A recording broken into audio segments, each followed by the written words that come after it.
I was 10 the summer it happened. Old enough to ride my bike past the cornfields, but still too young to understand what I saw that night.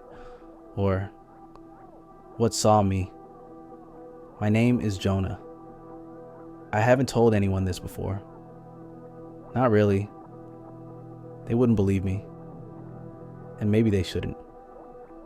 But if I don't say it now, I don't think I'll sleep again. Not with what's been showing up at the corners of my room. It started on a Tuesday.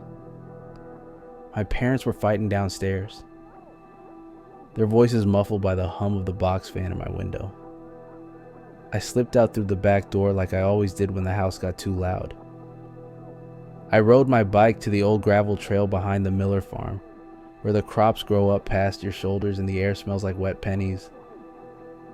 Out there, the world feels different, slower, like it's watching you. I just started thinking about heading home when I noticed something strange across the field. A light. Not like a flashlight, not yellow and shaky. This was pale blue. It pulsed. Whoom, whoom, whoom, like a heartbeat. And it was floating just above the crops. I stopped pedaling and stood on my bike's pedals to get a better look. The light blinked out, and the silence that followed was worse than the light itself. No bugs, no wind, not even the cicadas. I should have turned around, but I didn't. I dropped my bike and stepped into the field. The stalks brushed against my arms as I walked, making soft, dry, rustling sounds.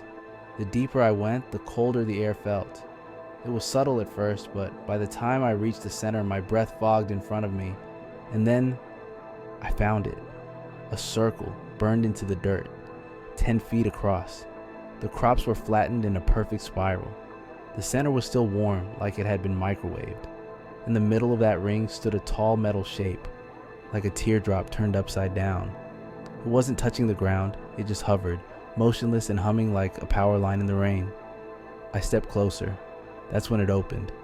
It didn't slide or creak. It peeled like skin, unfolding into thin panels that curled back and revealed a black void inside. A shape moved within it, something tall, slender, almost human, but not quite. It stepped forward. I ran. I ran harder than I ever had in my life, but the field wouldn't end. No matter how fast I moved, I never reached the edge. It was like the world had stretched around me. Then came the sound, a deep mechanical chime like church bells underwater. My legs gave out. I collapsed into the dirt and curled up. The last thing I remember was a soft voice in my head. Not words, an invitation. I woke up in my bed. The sun was up. My window was closed. My feet were clean, but my bike was gone. So were my shoes. I told my mom I must have fallen asleep in the yard. She didn't question it. She never did. That day, I noticed something new. When I touched the microwave door, it blinked off. When I stood near the living room TV, the static changed pitch.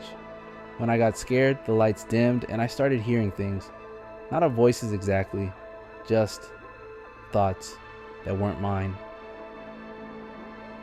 2 nights later, I woke up at 2:12 a.m.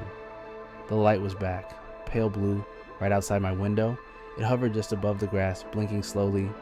Boom, boom, boom. I didn't go outside. I watched it until it vanished. It came back the next night, and the next, and then it stopped.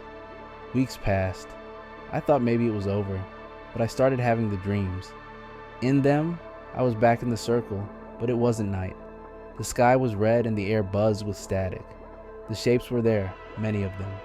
Tall, pale, watching me. They never spoke. They just stared, and I always woke up with dirt under my fingernails. I'm older now. I moved far away from Sycamore, far from the Miller farm and its whispering fields.